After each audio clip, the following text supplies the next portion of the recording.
ఈ రాష్ట్రంలో నిన్నేదో పెద్ద నీతి మంత్రులు లెక్క మాట్లాడుతున్నాను. ఏమని ఇట్లా మాట్లాడొచ్చునా, ఈ రకంగా మాట్లాడితే మంచిదేనా అని చెప్పి నిన్న మాట్లాడుతుండు. అసలు ఈ బూతులకు ఆద్యుడెవరు? నువ్వు కాదా రేవంత్ రెడ్డి గారు? అసలు నువ్వు మాట్లాడినటువంటి బూతులు నిన్న ముఖ్యమంత్రిగా నువ్వు బట్టలు ఇప్పదీసి రోడ్డు మీద కొడతాం అని జర్నలిస్టులను పట్టుకొని మాట్లాడుతావు, సంస్కారహీనంగా మాట్లాడుతావు. అసలు గతంలో రేవంత్ రెడ్డి గారు మాట్లాడిన భాష ఒక్కసారి చూసినాక నేను మాట్లాడతాను. ఆంజయ్ బాబు షార్ట్ గా పెట్టు.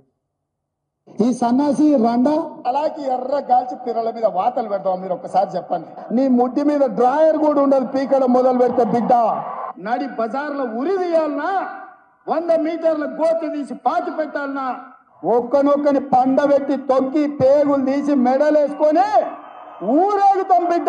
లోపల నా కొడుకులు ఛానళ్ళు ఉన్నాయి కదా అని అడ్డగోలు చేస్తే చూసుకుంటూ ఊకుంటా అంటారు.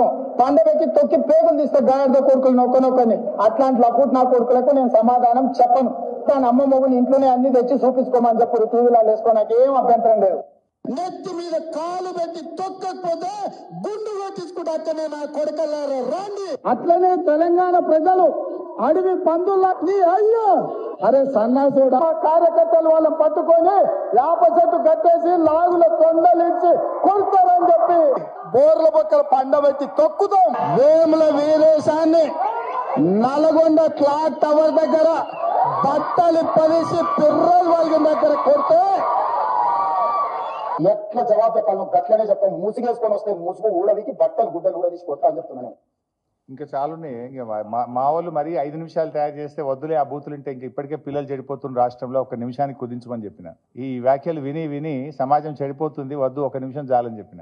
రేవంత్ రెడ్డి గారు, నీ భార్యా బిడ్డలా? ఎదుటి వాళ్ళకు భార్యా బిడ్డలు ఉండరా? ఎదుటి వాళ్ళకు అక్కా చెల్లెలు ఉండరా? ఎదుటి వాళ్ళ కుటుంబ సభ్యులు ఉండరా? నీ దాకా వస్తే గానీ నొప్పి తెలియదా నీకు? నువ్వు గతంలో కేసీఆర్ గారిని పట్టుకొని కాల్చి పారేయాలని మాట్లాడినావు, ప్రగతి భవన్ ను పేల్చివేయాలని మాట్లాడినావు. ఇక నీ బూతులు ఆ నోట్తో నేను చెప్పలేను.